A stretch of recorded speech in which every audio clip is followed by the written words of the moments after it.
Heboh, wajah Anies Baswedan tiba-tiba ditampol pria topi putih, bukti sosok pemimpin baik hati.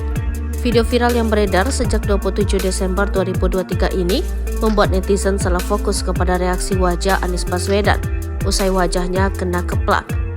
Wajah Pak Anies tiap hari berkunjung dan capek, tapi Pak Anies masih bisa tersenyum meski diperlakukan seperti itu, jelas netizen.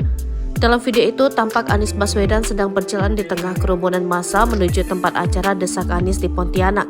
Sesekali dia menjabat tangan para hadirin. Saat itulah seorang pria bertopi, diduga penyusup berkaos putih, dengan tulisan Amin merangsek dengan gerakan mencurigakan. Beberapa kali mendorong orang di depannya, bahkan mendorong panitia.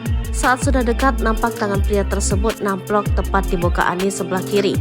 Juru bicara Timnas Amin, Bahtiar Ahmad Sibarani, menilai peristiwa itu belum tentu disengaja karena antusias para pendukung sehingga tangan salah satu pendukung tidak sengaja mengenai wajah Anies. Ia menilai ekspresi Anies usai wajahnya terkena tangan seorang pria tetap tersenyum. Ini menunjukkan sosok pemimpin yang baik hati, sebutnya. Mantan Bupati Tapteng ini kemudian berharap hal ini tak terjadi lagi.